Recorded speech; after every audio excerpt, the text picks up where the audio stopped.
All right, let's go ahead and talk about number 2, section 2 of chapter 22. So urbanization is a good thing in some ways, and so some of the ways that it is good are listed right here.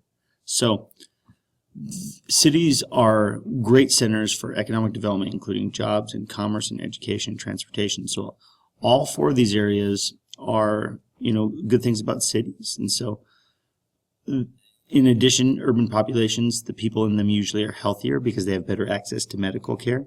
They have better family planning information, better education, and better social services. So overall, there's services provided in urban areas. And this is important. Now, it's important to also know, though, in those poor people that live in those same communities don't have that same access to all this. But generally speaking, if you live in urban areas, it's healthier for those reasons. If you want to do recycling, it's more feasible in big urban areas. It's profitable in those cases, and it can benefit on a big scale.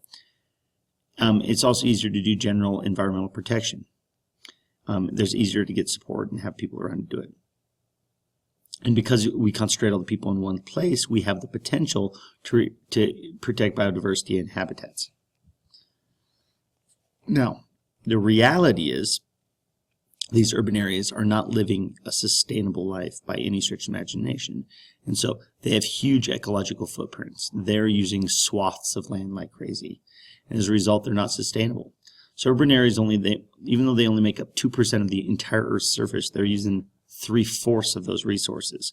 So they're using tons of energy, food, water, raw materials, manufacturing goods, money, and information. And coming out of them is a lot of negative stuff. Solid waste, heat loss, waste, air pollution, water pollution, greenhouse gases, manufactured goods, that's a bonus. Noise, wealth, good, and ideas, good. So there's a lot of negatives that come out of it, but there are some definite benefits that come out of urbanization. Now, what are some other disadvantages of urbanization? There's usually a lack of vegetation present there, which creates all kinds of problems, from managing water that's involved in the process, to cooling the area. There's all kinds of things that lack of vegetation create. There's lots of water problems. There's huge water demands, which then takes away from the surrounding areas, and it increases the chance of flooding from runoff because there's no place for that water to soak back into the earth. We also have concentrated pollution and healthcare problems. So the pollution levels are usually much higher because you can't disperse it or spread it out. It's kind of stuck in there. So the CO2 and NO2 emissions from cars sometimes can just be trapped in that area and not be able to go anywhere. Ugh, smoggy stuff. And then it's much easier to spread infection in that area too. Now, what's that motif? Well, there's a lot of excessive noise. And so they actually build all kinds of things to help solve these kind of problems. You see these huge walls that get constructed, like when you're driving through Denver, to try to keep the sound of the road and the traffic away from the housing developments. So that's a real problem, and it causes all kinds of things, including impairing your hearing. It causes stress. It hampers concentration and efficiency, and it can cause accidents. And so all of those are problems. But it also has light pollution problems. And it has, this is temperature being trapped or changed in this area as a result of that kind of stuff.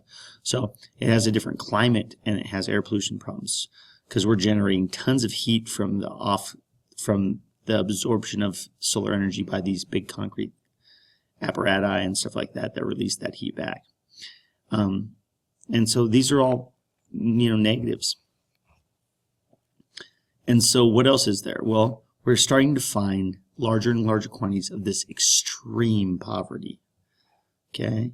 Hundreds of millions of people, and there's all kinds of names for these places: slums and squatter settlements and shanty towns.